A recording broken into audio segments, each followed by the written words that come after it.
Lantas bagaimana cara kerja dari sistem ATM beras ini? Untuk membahasnya kita telah terhubung dengan Bapak Fajri Zuri selaku Kepala Badan Badan, penelitian. Badan Penelitian dan Pengembangan Pertanian Kementerian Pertanian Republik Indonesia. Selamat pagi, Pak Jufri.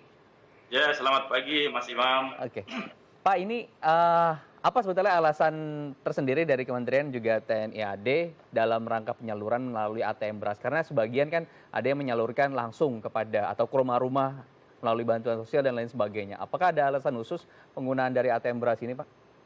Ya, jadi baik pemirsa DITV yang sempat mengunggah hari ini.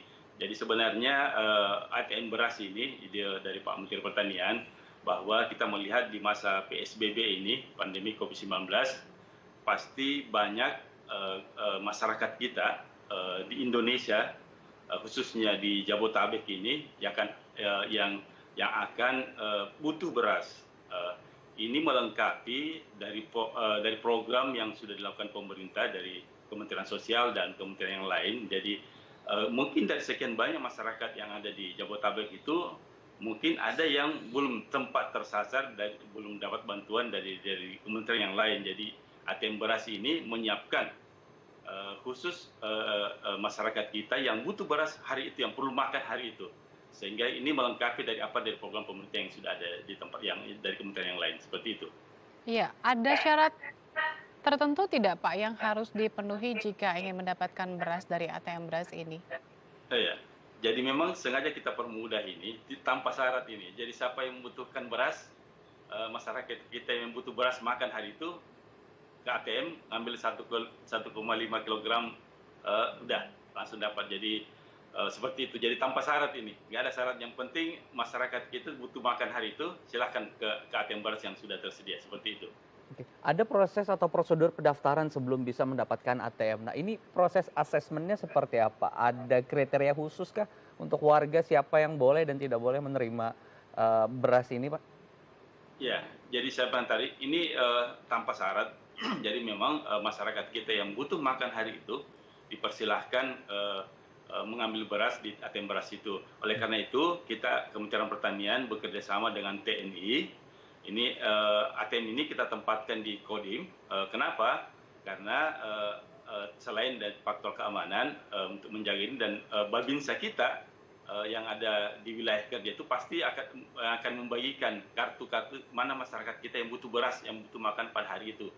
Sehingga kita berikan, ini kerjasama dengan beberapa bank, jadi yang menyiapkan berasnya dari dana CSR dari mitra kita, dan yang kita menyiapkan mesin ATM-nya, seperti itu. Jadi siapa saja yang perlu beras itu, nanti Babinsa yang ada di lapangannya akan tahu ini hari ini perlu makan, dah diberikan kartu ATM seperti kayak di tol itu. Jadi tinggal tap, keluar 1,5 kilogram per hari. Seperti besok kalau butuh beras lagi, ambil lagi, silahkan saja. Jadi kita siapkan 1.000 orang per hari maksimal untuk satu ATM itu, seperti itu. Oke. Iya, lalu Pak, ini kan kita tahu ada PSBB, ada pembatasan sosial berskala besar, berarti kita harus menghindari adanya kerumunan massa. Nah, apakah juga ada antisipasi yang dilakukan oleh pihak Kodim agar tidak terjadi kerumunan massa? Iya, kalau dari beberapa minggu, beberapa bulan yang kita sudah ada, alhamdulillah teman-teman Kodim sudah menyiapkan dengan baik, sehingga memang jumlah orang yang datang itu sudah diatur. Hari ini berapa orang dulu yang tahap pertama ini, berapa orang dulu, tergantung luas di Kodimnya itu. Sudah jarak 2 meter sudah diatur tempat duduknya, sehingga antrinya, dan dibantu teman-teman dari Kodim di setiap daerah itu, di setiap tempat itu sudah mengatur waktu-waktunya, sehingga sesuai dengan SOP COVID-19.